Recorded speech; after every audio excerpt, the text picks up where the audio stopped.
I just thought, what an incredible character to put into David's hands. And I knew that it was going to be something special. So I'd say first David, you know, it didn't, I just saw him calling, so I was just like, yes, yes, I'll do it. And then when I heard about Joy Mangano's story, it was just, of course.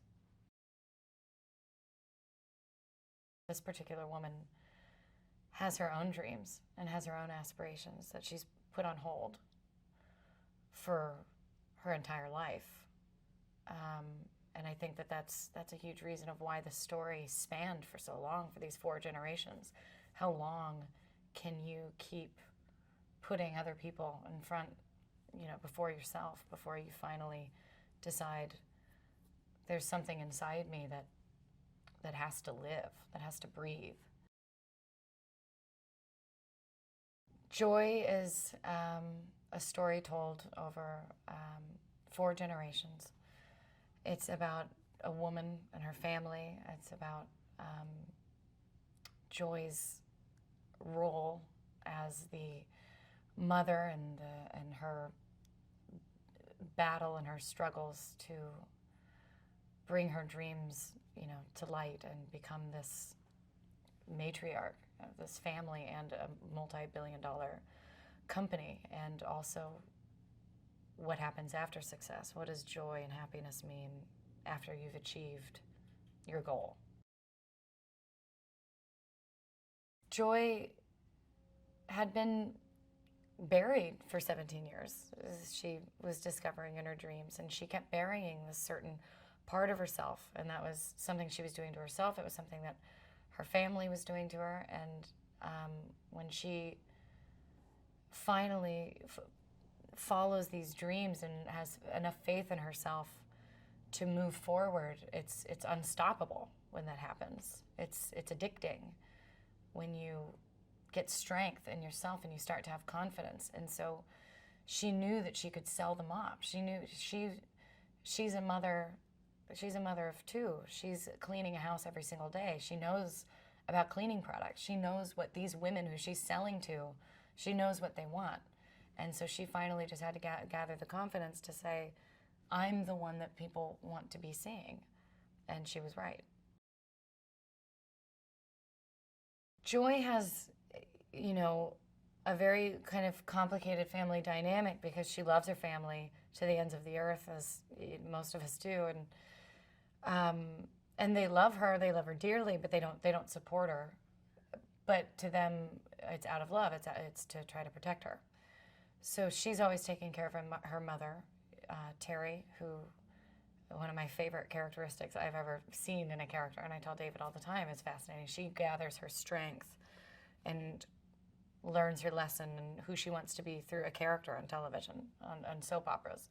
It's just the world that she chooses to disappear into. So Joy is always taking care of her mother. She's never really had the chance to be the child because she was always taking care of her parents, and now she's older and she's still taking care of her parents, and she's also taking care of her husband, Tony, who's another child. You know, he is a failed nightclub singer, and he's, you know, it's his dreams and what he wants to do, and she's raising the children and she's kind of raising him, and she says, you know, they're the best divorced couple in America because they get along, you know, and he still lives in the basement, which, as Rudy, Bob De Niro's character, points out, is not the proper way to be divorced. Joy has kind of, I would say, the relationship that she has with Rudy, her father, is more just kind of helpless. It's kind of, he is who he is. He's not going to change.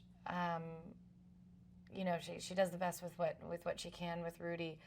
But she does have a very contentious relationship with his daughter, her half-sister, Peggy. You know, Peggy's a little bit older and they're different. And Peggy resents this part of Joy that makes Joy special, that she can see the brighter side of things, or that she can kind of be her own hero when they're little girls and Joy is making a paper forest and admits their parents' divorce. Joy has an escape. Joy has another world that she can go to. Peggy doesn't have that.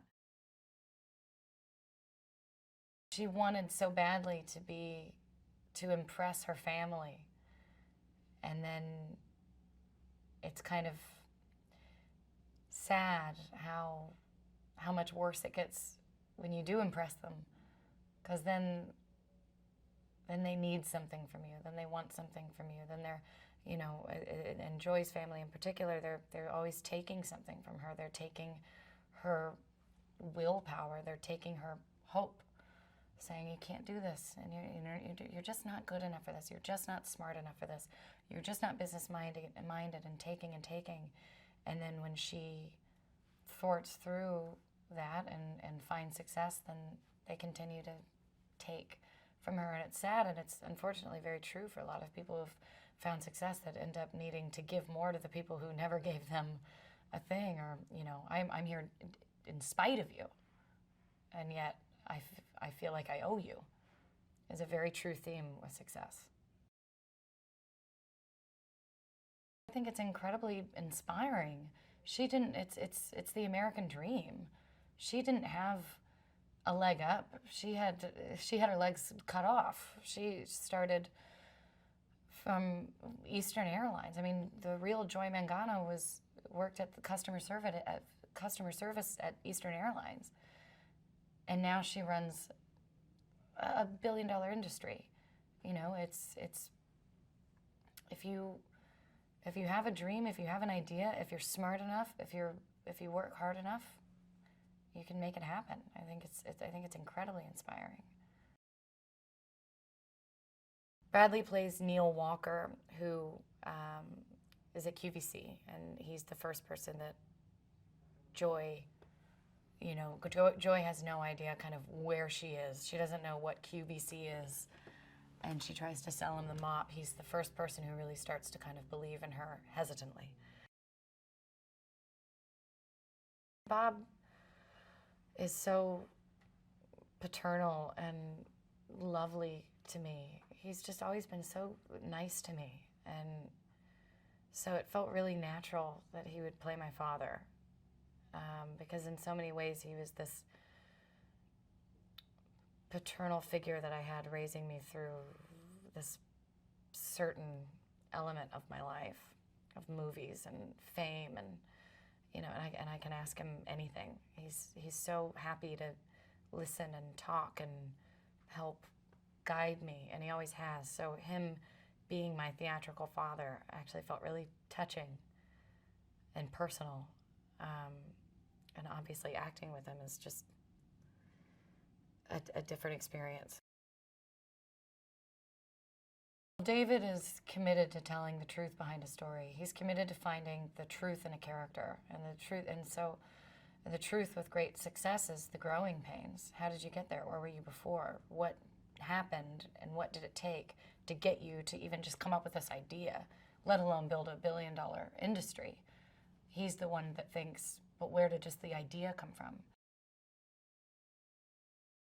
I hope that they take away more than one thing that they were expecting to, because it's so easy to call it the story of the American dream, or, you know, a gangster movie at the heart of a woman, with the heart of a woman, or, you know, there's so many, but it's so multi-layered. There's the story about getting to know yourself. There's a story about family, about imagination, faith in yourself, ruthlessness, what it takes to find success, what it means when you find it. There are so many different elements to this movie that I just hope people can walk away with all of them.